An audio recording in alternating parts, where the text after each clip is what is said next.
Olá pessoal, sejam bem-vindos à nossa aula. Hoje nós vamos tratar de um tema relacionado ao tecido conjuntivo, né? Que é um tipo de tecido conjuntivo especial, conhecido como tecido cartilaginoso. A gente já viu em outras aulas generalidades sobre tecido conjuntivo, já vimos a composição, né, da matriz, as células que estão presentes lá no tecido conjuntivo. Já tratamos de outras variedades, como o tecido conjuntivo propriamente dito, né, isso, o tecido adiposo, tecido elástico, tecido mucoso, que são outras variedades de conjuntivo. E hoje a gente vai iniciar a falar de um tipo de conjuntivo que está presente no nosso esqueleto, né, que é um tecido mais apropriado para sustentação, ele dá um bom suporte a tecidos moles. Então, o tecido cartilaginoso, juntamente com o tecido ósseo, eles participam da formação do esqueleto e a gente vai iniciar com essa aula e depois teremos mais adiante uma nova aula que vai ser sobre tecido ósseo, ok?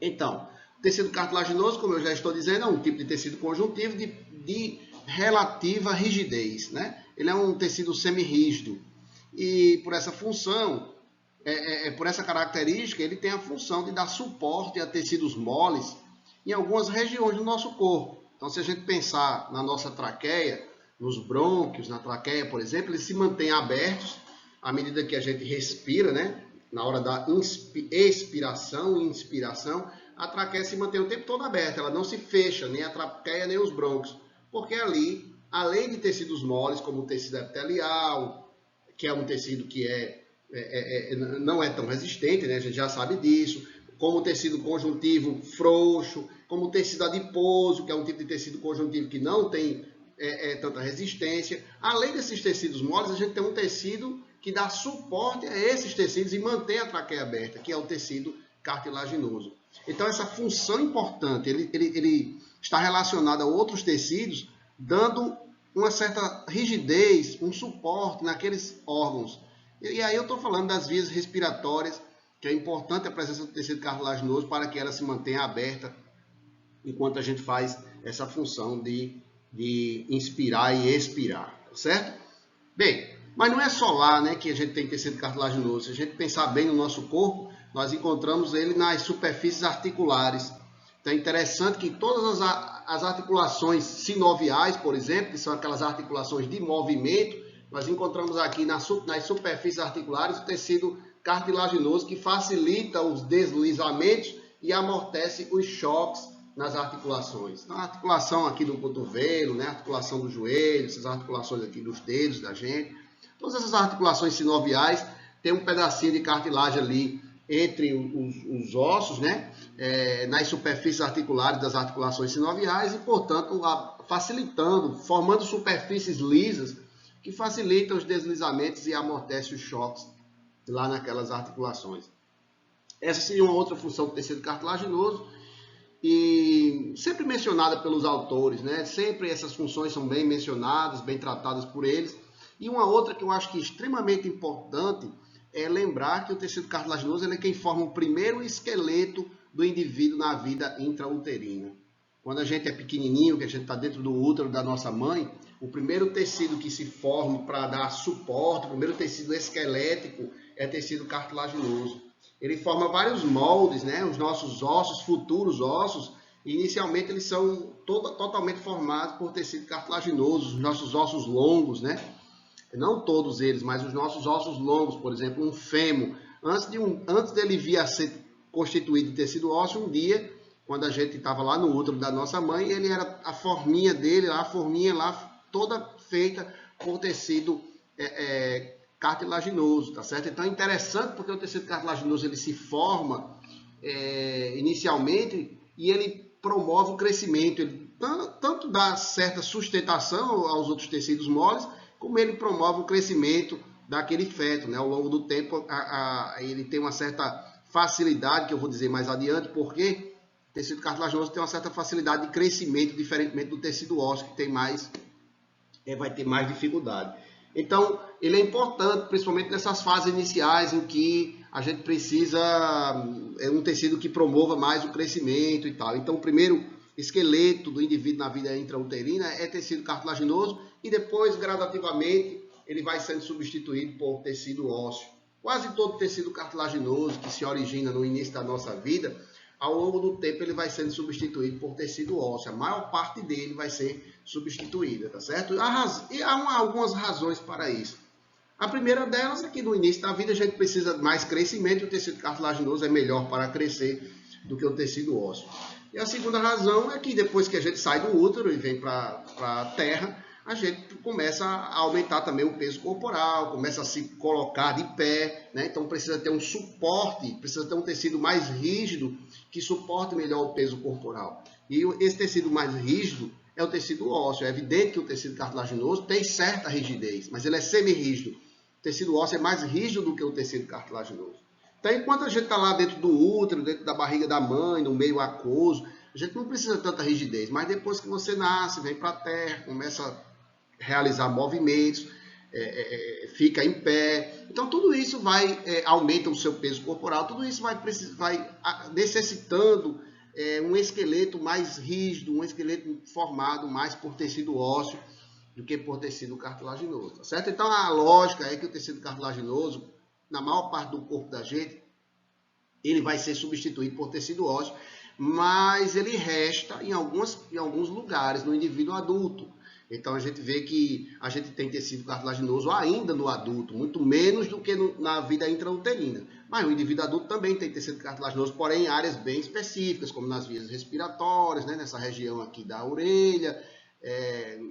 Então, nas vias respiratórias, já falei, nariz, traqueia, bronca, aí você tem tecido cartilaginoso, nas superfícies articulares em geral, né? Não apenas nas articulações sinoviais, mas em outras articulações, como as sincondroses, nós encontramos tecido cartilaginoso também, as sínfises também, né? Então, as articulações em geral nós encontramos aí tecido cartilaginoso, mas em geral você vê que o restante do tecido esquelético do nosso corpo não é tecido cartilaginoso. Do corpo adulto, a maior parte do tecido esquelético vai ser tecido ósseo, que é melhor do ponto de vista de suportar o peso corporal. E além disso, o tecido ósseo, comparado ao tecido cartilaginoso, tem uma outra vantagem. É que o tecido cartilaginoso é o único tipo de conjuntivo que é avascular. O tecido cartilaginoso é o único tipo de tecido conjuntivo que não possui vasos para nutrir. Então, como ele não tem vasos no interior dele, quando ele vai crescendo, ele vai ter dificuldade de receber nutrientes, suas células. E ele tem uma tendência à morte. Porque quanto mais o tecido cartilaginoso cresce, mas ele vai ficando desprovido de nutrientes que são provenientes da periferia do tecido cartilaginoso. A gente vai ver mais adiante quem é que oferece esses nutrientes, mas todo nutriente do tecido cartilaginoso vem da periferia dele. Então, a partir do momento que a cartilagem vai crescendo, a tendência é que as células mais centrais, elas morram.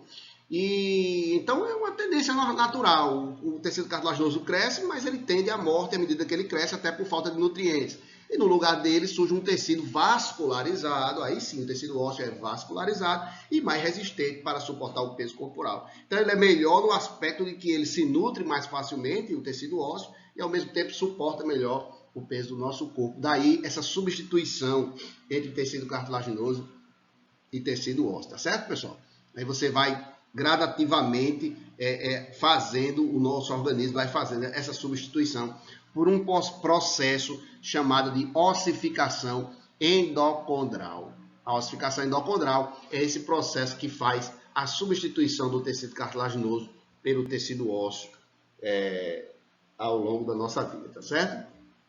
Pois bem, essa primeira fase aqui da aula, né, é apenas um início para que vocês entendam de que é que nós estamos estudando, que tipo de tecido é esse, que é um tipo de conjuntivo, que não possui vasos sanguíneos, que tem uma certa rigidez, né? Mas que de certa maneira tem uma certa tendência à morte, as localizações, quais seriam as principais funções, quais seriam. Então é essa ideia inicial da nossa aula. E aí a gente vai ver agora mais alguns detalhes a partir do momento que a gente passar para os próximos slides. Então, aqui eu já dei mais ou menos um conceito, né, para vocês. O tecido cartilaginoso é um tipo de tecido conjuntivo, semirrígido, dá suporte, está presente em algumas áreas, como nas vias respiratórias, forma o primeiro esqueleto do indivíduo na vida intrauterina, está presente nas articulações, papapá, isso aí falei tudo para vocês já. As funções principais são essas, que eu também acabei de comentar, né? Dar suporte, facilitar deslizamentos e amortecimento de choques nas articulações e participar da formação do esqueleto fazendo, inicialmente, formando esse esqueleto, promovendo o crescimento dele e depois dando espaço para que o tecido ósseo o substitua, certo? Então, essa aí faz parte aí da função do tecido cartilaginoso no nosso corpo. Qual seria a constituição histológica desse tecido? Então, ele tem, como todo conjuntivo, ele tem células e tem matriz. Todo tecido conjuntivo. Aqui, essas bolinhas aqui, os pontinhos mais escuros, são os núcleos das células aqui no interior. Então, aqui são as células. E aqui mais roxinho, um roxo mais escuro ou mais claro aqui por fora, é a matriz. Então, você tem células afastadas por matriz extracelular. Portanto, você tem característica normal de tecido conjuntivo, células e matriz. No entanto, as células aqui, diferente daquelas células que a gente vê lá no conjuntivo comum, né? Fibroblastos, macrófagos, mastócito, no conjuntivo propriamente dito, as células aqui têm um nome próprio, um nome específico do tecido cartilaginoso, que é condroblasto e condrócito. Tudo que se refere a tecido cartilaginoso significa condro. Nós utilizamos esse prefixo. Então, condro refere-se à cartilagem. A célula mais jovem, a célula que produz matriz cartilaginosa intensamente, né? Produz uma grande quantidade de matriz cartilaginosa, ou seja, a célula mais ativa, nós denominamos de condroblasto. E a célula menos ativa, a célula que já um dia foi condroblasto e agora diminuiu sua capacidade de produção de matriz, nós vamos denominá-la de condrócitos. Uma cartilagem, geralmente nós identificamos numa cartilagem já formada, como essa que vocês estão vendo aqui, nós identificamos os condroblastos aqui mais na periferia, como essas células que estão aqui, um pouco mais ovaladas aqui na periferia, né? Então aqui estão os condroblastos e os condrócitos são mais centrais, então essas mais redondinhas, maiores, mais profundas aqui são os condrócitos. Então aqui estão os condrócitos e aqui por fora estão os condroblastos, tá certo? Então, já vocês vão perceber por que os condroblastos eles aparecem mais aqui na periferia e os condrócitos eles estão mais na profundidade do tecido cartilaginoso. Em relação à matriz, nós temos uma matriz amorfa, vocês já sabem o que é isso, né? A matriz que não tem forma definida, então tudo aquilo que é glicoproteína, proteoglicana, água, que forma aquela coisa mais gelatinosa e tal, aquilo faz parte da matriz amorfa. A gente não vê nada com forma definida na microscopia. Então, a matriz amorfa é essa que não tem forma definida. Só que a matriz amorfa se junta com a matriz morfa, assim como acontece no conjuntivo propriamente dito, né? A matriz morfa é aquele componente fibroso, a parte fibrosa, a parte que tem forma definida ao microscópio. Porém, um detalhe, é que o colágeno que está presente na cartilagem, na maioria, é o colágeno do tipo 2. E o colágeno do tipo 2, ele forma fibrilas. São fibrinhas, né? Bem fininhas, não chega a formar verdadeiras fibras. Porque as fibras do conjuntivo, a gente já viu isso, é uma reunião de fibrilas. O que acontece é que o colágeno tipo 2, ele se reúne, né? Se polimeriza com outras moléculas de colágeno para formar fibrilas colágenas, mas não chega a se reunir, as fibrilas não chegam a se reunir para formar fibras. Isso quer dizer o seguinte, que as fibrilas elas não são vistas por microscopia de luz, apenas são vistas por microscopia eletrônica. Então, quando a gente olha numa lâmina como essa, a gente percebe que a matriz da cartilagem ela é como se fosse limpa, como se fosse uma coisa bem homogênea. Você não encontra as fibras no interior da matriz da cartilagem.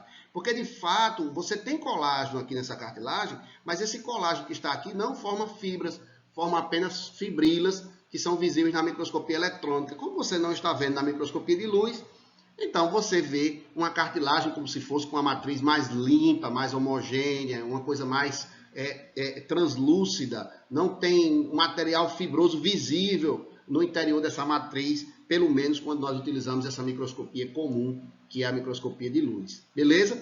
Isso acontece, pessoal, na cartilagem mais comum do nosso corpo, que nós vamos denominar de cartilagem hialina. A cartilagem hialina, ela não tem nenhuma fibra visível na sua matriz, ela só tem fibrila formada por colágeno do tipo 2. Por isso o nome dela é hialina, porque hialina vem de hialos, que vem do grego e quer dizer vidro. Então é uma cartilagem que tem uma certa transparência, é um pouco assim, digamos assim, translúcida, porque ela não tem material fibroso verdadeiro no seu interior. Ela tem material fibroso, mas em forma de fibrilas que não são vistas na microscopia de luz, tá certo? Então a cartilagem hialina é a mais abundante do nosso corpo, é a mais estudada, é a mais abundante, e ela não possui fibras visíveis à microscopia de luz no seu interior. Apenas essas fibrilas colágenas formadas por colágeno tipo 2. É evidente que nós temos mais dois tipos de cartilagem no corpo, né? Além da cartilagem hialina, que está presente na traqueia, está presente nos brônquios, está presente aqui no nariz da gente, né? Está presente nas articulações sinoviais, todas as articulações sinoviais, as superfícies articulares são formadas por cartilagem hialina. Além da cartilagem hialina, que é a mais comum, né? É aquela que forma o primeiro esqueleto do indivíduo na vida intrauterina também, que vai ser substituída por tecido ósseo. Isso tudo acontece com a cartilagem hialina. Mas além delas, a gente tem dois outros tipos de cartilagem que são mais raras, mas existem no corpo. Não é porque é rara que a gente não vai falar. Então existe a cartilagem elástica, que está presente em pouquíssimas regiões, aqui na orelha, por exemplo, ela está presente aqui na orelha, né? Está presente também na laringe, por exemplo, a cartilagem da epiglote é uma cartilagem elástica também. E qual a diferença da cartilagem elástica para a hialina? Simplesmente se você acrescentar fibras elásticas dentro da matriz de uma cartilagem hialina, você, de fato, estará diante de uma cartilagem elástica. Imagine que você tem uma cartilagem hialina e aí você acrescenta fibras elásticas dentro da cartilagem hialina. Ela tem tudo que tem na cartilagem hialina, mas acrescentando as fibras elásticas. Aí você está diante de uma cartilagem elástica, que ela, obviamente, tem uma característica que é ter mais elasticidade. Basta você pegar na orelha de vocês, fazer assim, vocês sabem que a orelha vai e depois ela volta rapidinho para o lugar. Significa dizer que a orelha tem fibras elásticas, ela tem mais elasticidade, permite ela fazer esse tipo de movimento, né? A gente não movimenta a orelha, mas do ponto de vista evolutivo, tem alguns animais que fazem isso para captar o som e tal. Então você tem essa movimentação, essa possibilidade de movimentação, utilizando aí as orelhas e a cartilagem elástica, então ela dá mais flexibilidade, ela dá mais elasticidade, ela permite que você modifique a forma e aquela estrutura volta para o estado inicial com facilidade. Do mesmo jeito que a epiglote, quando você está se alimentando, a epiglote ela fecha as vias respiratórias, o alimento passa para a via digestória. Depois a epiglote volta para o lugar. Você se alimenta, você degluta o alimento, a epiglote vai, se dobra de novo, fecha as vias respiratórias e o alimento passa para a via digestória. E depois a epiglote volta para o lugar. Então a epiglote ela está o tempo todo em movimento. Ela precisa modificar sua forma. Como ela modifica sua forma, no interior da epiglote nós encontramos uma cartilagem do tipo elástica, que facilita essa modificação da forma, devido ao fato de existir fibras elásticas e, portanto, ter mais elasticidade, certo? E a fibrocartilagem, também conhecida como cartilagem fibrosa, ela é uma cartilagem que o nome já está dizendo. Sempre que a gente fala de fibroso, material fibroso, a gente se refere àquelas fibras colágenas mais espessas, mais resistentes, formadas por colágeno do tipo 1, que são visíveis na microscopia de luz, são visíveis pela eosina, né? A eosina é o corante que cora as fibras colágenas resistentes, formadas por colágeno do tipo 1. Então, sempre que a gente fala material fibroso, a gente está se referindo a esse tipo de colágeno, um colágeno mais resistente, que torna o tecido mais duro, mais resistente.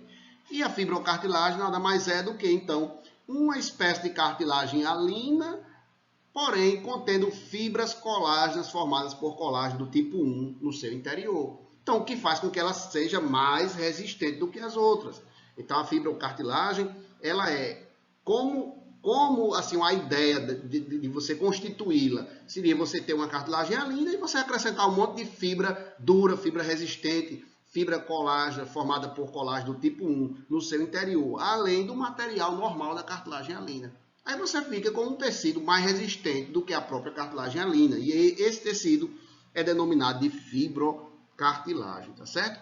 Interessante, né? Porque a fibrocartilagem ela fica, por exemplo, nas inserções dos tendões, dos ligamentos. Então, você tem um tendão que se liga ao osso, um ligamento, na ligação dele, naquele ponto de ligação dele que ele se liga ao osso, ele precisa ter um tecido cartilaginoso naquele ponto de ligação mais rígido, um tecido cartilaginoso mais resistente. Porque quando você contrai o músculo e o tendão vai puxar o osso, ele não pode se romper, ele não pode se esticar, ele não pode se torar. Então a fibrocartilagem ela oferece mais resistência, ela dá mais resistência, ela vai aparecer em lugares onde você precisa mais resistência dado pelo material colágeno, pelo colágeno tipo 1 ou pelas fibras colágenas verdadeiras, né? As fibras colágenas abundantes que nós já conhecemos do tecido conjuntivo denso, por exemplo. É como se fosse uma fibrocartilagem, como se fosse uma mistura de cartilagem hialina com tecido conjuntivo denso, certo? Tem um aspecto de cartilagem, mas ao mesmo tempo tem fibras colágenas abundantes que são próprias do tecido conjuntivo denso. A ideia é mais ou menos essa aí. Então vamos continuar, porque vocês vão entendendo melhor à medida que a gente vai mostrando outras imagens. Bem, pessoal, existe um tecido conjuntivo propriamente dito que envolve o tecido cartilaginoso. Envolve, ele fica por fora do tecido cartilaginoso.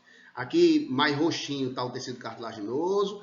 Aqui estão os condrócitos. Aqui por fora os condroblastos. Percebam que os condrócitos, muitas vezes, eles se afastam de dentro das suas cavidades. A gente chama cada cavidade dessa de lacuna. A lacuna é a cavidade aqui onde está o condrócito. O condrócito ele sofre uma retração, ele meio que se solta daí de dentro da lacuna. Então aqui a gente está vendo aqui um condrócito bem retraídozinho, tem um pedacinho do núcleo dele e o resto da lacuna dele, que é o espaço onde ele fica aqui dentro. Aqui a gente praticamente só vê o que é a lacuna, né? Não dá para ver nem o núcleo do condrócito. Mas a gente sabe que no indivíduo vivo aqui era para estar todo preenchido pelo condrócito, aqui também preenchido pelo condrócito, aqui também. E no caso essas lacunas aqui estão preenchidas pelos condroblastos, certo? Aqui por fora, condroblastos. Beleza? Esses buracos brancos, na verdade, não são buracos. Daí a preparação histológica que faz com que se assemelhe à casa, né, o buraquinho lá onde o condrócito antes estava. E esse buraquinho aí a gente dá o nome de lacuna, né? Então são as lacunas dos condrócitos, ok? E aqui por fora esse tecido mais rosado aqui é o tecido que envolve o tecido cartilaginoso, que é tecido conjuntivo propriamente dito. A gente percebe que as fibras que estão aqui, ó, são aquelas fibras rosadas, coradas por eosina. Então, são fibras colágenas verdadeiras, aquelas fibras colágenas formadas por colágeno do tipo 1, né? E então, isso daqui é o que a gente chama de pericôndrio, é o tecido conjuntivo que envolve o tecido cartilaginoso, o tecido conjuntivo propriamente dito. E aí, a primeira coisa que a gente já vai saber é que o pericôndrio ele pode ser dividido em duas zonas. Uma zona mais fibrosa, fibrosa é aquela que tem mais fibras colágenas, né? Aí muitas fibras numa mesma direção, ou seja, tipicamente um tecido conjuntivo denso modelado, né? A zona fibrosa, ela constitui aí um tecido conjuntivo denso modelado em torno da cartilagem. Então você vê aqui, ó, as fibras todas numa mesma direção, poucas células, né? Então aqui a zona fibrosa, mais ou menos essa regiãozinha aqui, zona fibrosa. E depois tem uma zona mais profunda, que tem um pouco mais de células, e a gente chama essa zona mais celular de zona condrogênica. Zona condrogênica do pericôndrio. É a zona que tem mais células, vai diminuindo a quantidade de fibras e vai aumentando a quantidade de células à medida que a gente vai se aproximando do tecido cartilaginoso. Essas células que se assemelham a fibroblastos, no fundo, boa parte delas, a gente deve chamar de células condrogênicas. Essas células aqui, a gente vai chamar elas de células condrogênicas. São células que são derivadas do mesênquima, lá, do conjuntivo embrionário, né? E as células condrogênicas, elas guardam a capacidade de se diferenciar em condroblastos. Então, interessante é que a presença dessas células na zona condrogênica, a presença de um montante de células aqui na zona condrogênica, faz com que eu tenha uma quantidade de células de renovação, né? Faz com que eu tenha células aqui com capacidade de se diferenciar nessas outras, com capacidade de se diferenciar em condroblastos. Mas antes de haver diferenciação em condroblastos, essas células da zona condrogênica, elas se multiplicam por mitose. Então você tem mitoses, muitas mitoses aí das células condrogênicas, então aumenta a população celular delas por aqui, e algumas dessas células, após as mitoses, elas se diferenciam em condroblastos. Então, a partir do momento que você tem, pessoal, mitose de células nessa região aqui, nessa região mais interna. E você tem diferenciação de uma parte dessas células em novos condroblastos, e a gente sabe que os condroblastos vão produzir muita matriz cartilaginosa, novos condroblastos surgirão o tempo todo e mais matriz cartilaginosa vai ser produzida na periferia da cartilagem. Então imagine aí que você tivesse 1 milhão de células condrogênicas. Elas se multiplicam por mitose, daqui a pouco você tem 4 milhões. Só um exemplo, chutando, né, aqui. Não é esse número, não tem precisão nenhuma. Aí você pega desses 4 milhões, 2 milhões se diferenciam em condroblastos. Os condroblastos estão produzindo matriz cartilaginosa em grande quantidade. E à medida que eles vão produzindo, eles vão aumentando a quantidade de matriz aí dentro da cartilagem. E aí novas células condrogênicas estão se multiplicando. E outras células estão produzindo matriz. Estão se diferenciando em condroblastos. E mais células vão produzir matriz. Então a produção de matriz, a criação de novos condroblastos e a produção de matriz vai ser tão intensa nessa zona que a tendência vai ser que a cartilagem aumente de tamanho e o pericôndrio vá sendo cada vez mais, ficando mais distante do centro da cartilagem, né? A peça de cartilagem tem um tamanho X e à medida que o pericôndrio vai sendo empurrado mais para fora e a cartilagem vai formando novas células e mais matriz no seu interior, o pericôndrio vai aumentando, vai ficando mais distante e a cartilagem vai aumentando de tamanho, tá certo? Então existe um tipo de crescimento que se dá a partir do pericôndrio. O pericôndrio ele promove o crescimento do tecido cartilaginoso. Como, professor? É que o pericôndrio ele possui células condrogênicas que se diferenciam em condroblastos constantemente e os condroblastos produzem matriz cartilaginosa. Então, se o tempo todo eu estou fornecendo, eu sou pericôndrio, estou fornecendo novos condroblastos para o tecido cartilaginoso, e esses novos condroblastos estão depositando mais matriz, a lógica é que o tecido cartilaginoso vá cada vez mais crescendo, tá certo? Bem, isso é uma parte das funções, né? Eu estou falando que o pericôndrio tem uma função importante em ajudar a cartilagem a crescer. E a outra função interessante é a nutrição. Porque nós já sabemos que o tecido cartilaginoso ele é avascular, aqui dentro não tem vasos sanguíneos. Porém, o pericôndrio, por se tratar de um tecido conjuntivo propriamente dito, é um tecido vascularizado.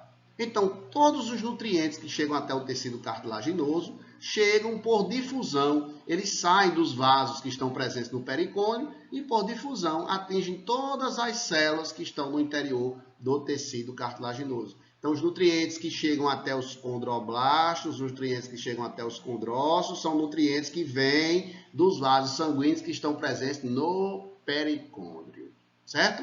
Então, a outra função do pericôndrio é oferecer nutrientes ao tecido cartilaginoso. Essas, talvez sejam as funções assim, mais importantes, que eu gostaria que vocês lembrassem o tempo todo.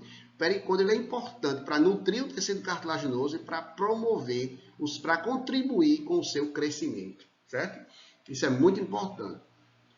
E aí, pessoal, vocês começam a entender o seguinte. Se o nutriente que chega a todos os condrócitos, eles chegam através do pericôndrio, a cartilagem, enquanto for pequena, os nutrientes vão por difusão e atingem todas as células. Mas à medida que a cartilagem for aumentando de tamanho, a tendência é que as células mais centrais fiquem cada vez mais distantes do pericôndrio, consequentemente mais distantes dos nutrientes. Não é isso?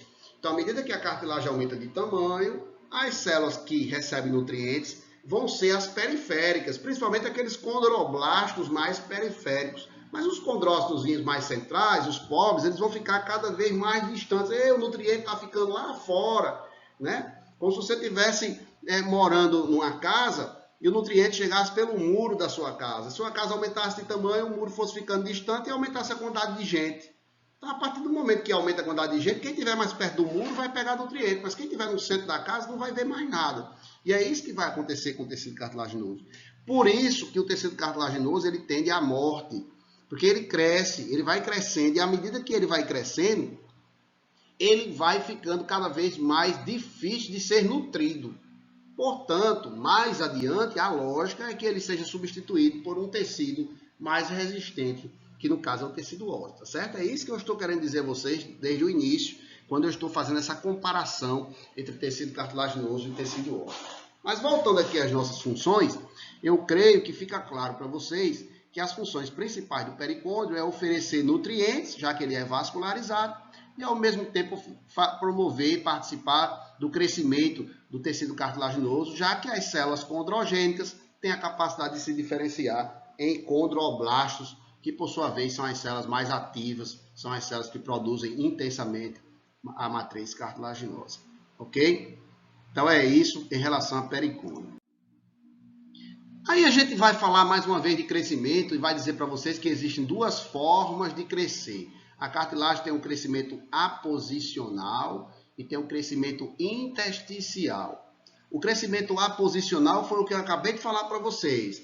O crescimento aposicional é aquele que acontece na periferia do tecido cartilaginoso. Novas células estão surgindo na periferia do tecido cartilaginoso e estão depositando matriz na periferia do tecido cartilaginoso. É através da formação de novos condroblastos a partir da periferia do tecido cartilaginoso. E esses condroblastos são provenientes de células condrogênicas da zona condrogênica do pericôndrio, certo? Então esse crescimento a gente chama de crescimento aposicional, por aposição. Formação de material lá na periferia e sendo acrescentado na periferia do tecido. Mas o tecido cartilaginoso também pode crescer por multiplicação de condrócitos no interior da matriz.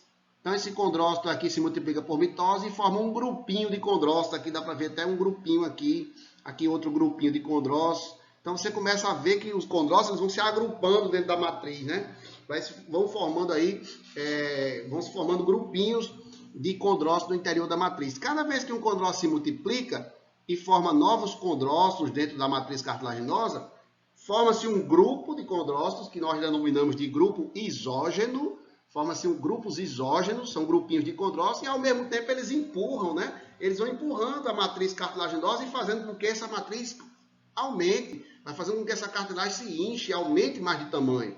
Sempre que eu tiver multiplicação de células dentro da matriz cartilaginosa, ela vai se expandindo. Você imagina se você tivesse um queijo e dentro desse queijo você tivesse umas bolinhas.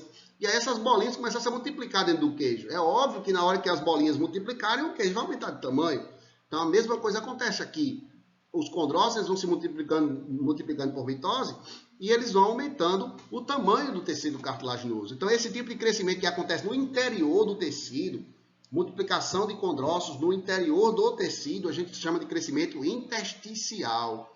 Então existe o crescimento aposicional, formação de novas células, formação de novos condroblastos e deposição de matriz, que acontece tudo isso a partir da zona condrogênica do pericôndrio, e existe o crescimento intersticial, que é a multiplicação de condrócitos constituindo grupos isógenos no interior da matriz cartilaginosa, certo? O tempo todo eu estou dizendo para vocês que o tecido cartilaginoso ele tem uma facilidade de crescer muito maior do que o tecido ósseo. Por que isso acontece? Porque o tecido cartilaginoso ele tem essa possibilidade dupla de crescimento. Ele tem tanto o crescimento a partir do pericôndrio, como ele tem o crescimento a partir de multiplicação de células no interior da cartilagem. A cartilagem, como não é tão rígida, ela permite essa multiplicação de células no seu interior. Agora, o tecido ósseo, que é um tecido muito semelhante ao tecido cartilaginoso, mas que é mais rígido, ele é tão rígido que ele não permite a multiplicação das suas células no interior. Então, o tecido cartilaginoso, o tecido ósseo não tem mitose de células no interior da matriz óssea. Não é possível haver mitose de células no interior da matriz óssea, coisa que acontece com o tecido cartilaginoso. Então, o tecido ósseo ele só tem crescimento aposicional. Ele não vai ter crescimento intersticial. O tecido ósseo tem, semelhantemente ao tecido cartilaginoso, ele tem um periósteo, né? Aqui a gente tem um pericôndrio. Lá no tecido ósseo eles têm periósteo. Aqui a gente tem condroblasto, condrócito. Lá no tecido ósseo eles têm osteoblasto, osteócito. Então existem algumas semelhanças. Agora, quando eu olhar a matriz óssea, é impossível haver uma multiplicação de células dentro da matriz óssea, porque a matriz óssea é mineralizada, tem fibras colágenas no seu interior, ela é mais dura, ela não permite a multiplicação de osteócitos no seu interior, enquanto que a matriz cartilaginosa permite a multiplicação de condrócitos logo permite o crescimento intersticial. Isso faz com que a cartilagem tenha mais facilidade de crescer do que o tecido ósseo. Por isso que a gente tem cartilagem no início da vida e depois a gente vai substituindo por tecido ósseo. Quanto mais a gente precisa crescer, pessoal, a gente precisa de cartilagem. À medida que a gente não precisa mais crescer, é melhor trocar a cartilagem por tecido ósseo. A ideia é essa. Percebam que nos ossos longos, mesmo depois que eles se formam, fica um pedacinho de cartilagem lá, entre as epífises e as diáfises, né? Que aquele pedacinho de cartilagem, aquela cartilagem de conjugação lá, entre as epífises e as diáfises, que são os discos, ou também chamados de discos epifisários, é formado por tecido cartilaginoso. Lá dentro tem multiplicação de condrócitos, que vai aumentando o disco epifisário, vai aumentando ele de tamanho. E à medida que ele vai aumentando de tamanho, ele vai distanciando a diáfise das epífises. Então, na verdade, quando o osso cresce longitudinalmente, quando ele aumenta de tamanho no sentido longitudinal, quem está crescendo não é o tecido ósseo. Quem está crescendo, quem está aumentando de tamanho é o tecido cartilaginoso dos discos epifisários. E aquele tecido cartilaginoso, à medida que ele vai aumentando, porque a cartilagem tem essa capacidade de proliferar células, à medida que as células vão se proliferando e vão aumentando o disco epifisário, gradativamente ele vai sendo substituído por tecido ósseo. Mas é ele que promove, no fundo é ele que promove o crescimento do osso em extensão, né? O crescimento longitudinal dos ossos longos, certo? Interessante isso, para que vocês saibam que a cartilagem ela é muito importante para o crescimento, né? A cartilagem ela é extremamente importante para o crescimento, diferentemente do tecido ósseo, que ele é muito bom de suporte, mas ele, como crescimento ele não é tão interessante assim, porque ele só pode crescer mesmo, ele sozinho por si, ele só cresce a partir do periósteo, ele só faz crescimento aposicional, ele jamais pode fazer crescimento por multiplicação de células no seu interior. Isso vocês vão ver mais à frente na aula de tecido ósseo. Pois bem, então assim, mais uma para chegar quase já ao fim, né? Nessa aula é muito curta. Então vocês sabem que nós temos então 3 tipos de cartilagem: cartilagem hialina, cartilagem elástica, cartilagem fibrosa. No começo da aula eu fiz a diferença para vocês, mas farei novamente aqui. Cartilagem hialina, ela na sua matriz não tem nenhum material fibroso visível na microscopia de luz, né? É a cartilagem que tem fibrilas colágenas, formada por colágeno do tipo 2, mas não chega a formar fibras. Mas é a cartilagem mais abundante do corpo da gente, é aquela que participa da formação do primeiro esqueleto do indivíduo na vida intrauterina, é aquela que está presente no nariz, na traqueia, nos brônquios. Bronquíolo não tem cartilagem, mas até os brônquios nós temos cartilagem. É aquela que está presente nas superfícies articulares das articulações sinoviais, certo? Também estão presentes nas sincondroses, aqui a sincondrose externocostal. Nós encontramos aqui o elemento de ligação entre os ossos, nós encontramos também cartilagem hialina. A cartilagem elástica, eu já falei também para vocês, nós encontramos aqui na região da orelha e na laringe, né? Especialmente na peça de cartilagem da laringe chamada de epiglote. Nós temos aí a cartilagem elástica. São pouquíssimas as regiões, né, que nós encontramos cartilagem elástica. A cartilagem fibrosa também é um pouco mais rara, mas nós temos aí um tipo de articulação ou juntura chamada de sínfise, né? Uma sínfise púbica. Nós encontramos a fibrocartilagem, os discos intervertebrais, entre os corpos das vértebras, nós encontramos aí a fibrocartilagem, nas inserções dos ligamentos, dos tendões, nos ossos, naquele momento, no lugar de ligação, né, entre o tendão e o osso, ou o ligamento e o osso, nós encontramos aí também a cartilagem fibrosa, tá certo? Eu vou mostrar alguns exemplos aqui para vocês, algumas lâminas. Então essa daqui é cartilagem hialina, a gente percebe bem que a matriz é muito limpa. Então quando você vir uma cartilagem assim de matriz mais limpa, sem fibra visível, você vai chamar isso de cartilagem hialina. Relembrando que aqui é a zona fibrosa do pericôndrio, aqui é a zona condrogênica do pericôndrio. Essas células aqui já são condroblastos. Essas células mais internas são condrócitos. Aqui nós visualizamos grupos isógenos de condrócitos. Aqui nós temos a matriz limpa, a matriz translúcida da cartilagem hialina. Essa matriz mais escurinha, mais concentrada perto da célula, a gente pode chamar isso de matriz territorial, e a matriz mais distante, um pouco mais clarinha, pega menos coloração, geralmente se chama de matriz interterritorial, né? Matriz territorial, a parte mais no território da célula, ao lado da célula aqui, e a matriz mais distante, mais clara, como aqui, por exemplo, a gente chama de matriz interterritorial, certo? Isso aqui é uma cartilagem hialina típica, não há nenhuma dificuldade de reconhecer. Aqui é outra peça de cartilagem hialina, numa traqueia, o epitélio da traqueia está aqui. Aqui tem algumas glândulas da traqueia, tecido conjuntivo propriamente dito, que desapareceu daqui, uma boa parte, né? Teve aí uma separação. E essa peça todinha é aquele anel de cartilagem da traqueia. Tudo isso aqui é cartilagem hialina, a gente vê aqui dentro, os condrócitos estão afastados, tem uma matriz mais clara, não evidenciamos fibras no interior dessa matriz. E aqui na periferia está o pericôndrio, né? Pericôndrio da cartilagem, tá certo? Então isso aí é um anel de cartilagem da traqueia. Cartilagem hialina também. Aqui é uma cartilagem hialina de uma superfície articular, de uma articulação sinovial. Isso aqui é o tecido ósseo, mais vermelhinho, o tecido ósseo, e aqui já é a cartilagem hialina, né? Cartilagem hialina. Perceba que esse tipo de cartilagem é interessante. Essa cartilagem das superfícies articulares, ela não possui na superfície dela pericôndrio. Ela não possui pericôndrio, é uma exceção. Toda cartilagem hialina tem pericôndrio, exceto a cartilagem hialina das superfícies articulares, das articulações sinoviais, que não possui pericôndrio. E para se nutrir, ela se nutre através de um líquido que se encontra por aqui, que é o líquido sinovial. Então, é o líquido sinovial que vai nutrir essas células que se encontram aqui dentro dessa cartilagem.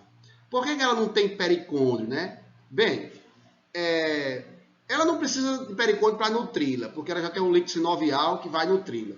Mas ela também não tem pericôndrio, é importante se saber disso, porque ela se encontra entre os ossos, né? Essa cartilagem forma uma capinha aqui, numa superfície óssea e na outra superfície óssea. Então, ali vai haver choques. Se tivesse pericôndrio aí, poderia haver rompimento de vasos, né? Sangramento no interior da cartilagem, não seria interessante que acontecesse isso.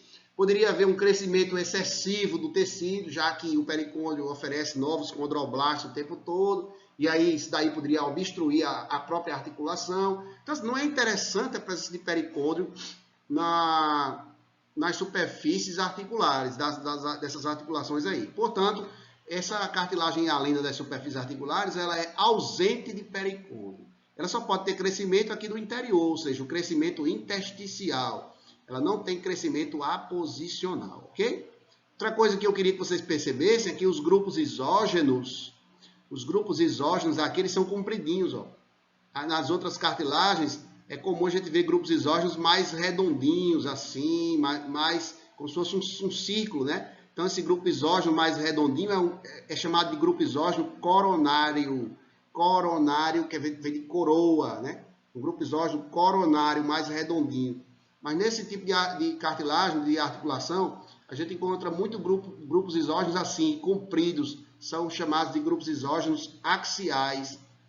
Então, a gente tem grupos exógenos que são coronários, mais redondos, mas a gente tem também grupos exógenos mais compridos, assim, que são grupos exógenos axiais, que são próprios de algumas cartilagens. Vocês vão ver lá em tecido ósseo, quando se for falar do crescimento do tecido ósseo, que os discos epifisários, nós temos lá a zona de cartilagem em série, né, seriada, que é exatamente nessa série de condrócitos, que é um grupo exógeno axial, são grupos exógenos axiais que nós encontramos, porque o osso ele cresce nesse sentido longo, no sentido longitudinal, e a fileira de condrócitos também aparece nesse mesmo sentido do crescimento do osso, certo?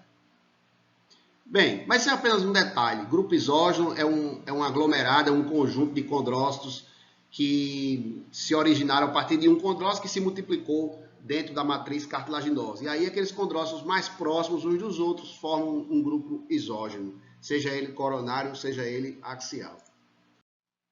Essa cartilagem que vocês estão vendo é semelhante à primeira que eu mostrei. Aqui estão presentes os condrócitos, aqui na periferia os condroblastos, mas observe, aqui está o pericôndrio, né? A zona fibrosa largou um pouco da zona condrogênica, mas observe que aqui tem umas fibras fininhas, mais escurinhas, que são as fibras elásticas. Então, essas fibras mais escurinhas conferem elasticidade a essa cartilagem. Então, aqui fibra elástica, aqui também, ó, fibra elástica, aqui fibra elástica. São várias fibras elásticas dentro da matriz, fazendo com que essa cartilagem possua mais elasticidade, né? Você tem condições de movimentá-la com facilidade, ela volta para o estado dela, ela se curva e volta para o estado dela com muita facilidade e rapidez. Então, esse tipo de cartilagem que tem fibras elásticas no seu interior, nós denominamos de cartilagem elástica, tá certo? Então, ela é muito semelhante à cartilagem hialina, porém ela tem fibras elásticas no seu interior, coisa que a cartilagem hialina não tem. A mesma coisa que um grupo isógeno, né? Um grupo isógeno de uma cartilagem elástica, aqui as fibras elásticas presentes na matriz. Observe que tem uma grande quantidade aí de fibras elásticas, o que faz com que essa cartilagem seja considerada como uma cartilagem elástica. E para concluir com vocês, nós temos aqui nesse meio uma cartilagem fibrosa. Observe que coisa interessante. Aqui embaixo eu tenho cartilagem hialina, inclusive com grupos isógenos aqui, alguns grupos isógenos que são coronários, né? Aqui, ó, grupos isógenos coronários. Aqui embaixo tem o cartilagem hialina. Aqui em cima eu tenho um tecido conjuntivo denso. Como é que eu sei que é tecido conjuntivo denso? Eu vejo muitas fibras colágenas rosadas e vejo essas células achatadinhas aqui, ó, bem fininhas, que são fibrócitos. Algumas fibroblastos, mas a maior parte aqui é fibrócito, né? Fibrócito. Então, fibrócito e fibras colágenas, isso aqui é conjuntivo denso. Esse conjuntivo denso, ele está vindo, isso aqui está dando a nítida sensação de que esse conjuntivo está vindo e está se ligando com a cartilagem hialina. Então, aqui, ó, aqui seria, por exemplo, o ligamento, né? O tecido conjuntivo denso modelado do ligamento, que vem se ligar a uma cartilagem hialina, por exemplo, lá dentro de uma articulação. O ligamento, tecido conjuntivo denso, se ligando com a cartilagem hialina que está no interior da articulação, na superfície articular. Então, você encontra aqui a cartilagem hialina, poderia ser tecido ósseo também, cartilagem hialina, e aqui você encontra tecido conjuntivo denso. Se você observar esse centro daqui, a cartilagem fibrosa, ela é como se fosse uma mistura da cartilagem hialina com tecido conjuntivo denso. Por que eu estou dizendo isso? Se você olhar as células aqui, ó, são condrócitos, redondinhas. Do mesmo jeito que aqui é um condrócito, aqui também é um condrócito mais redondinho. Aqui também, aqui formam-se grupos isógenos, ó.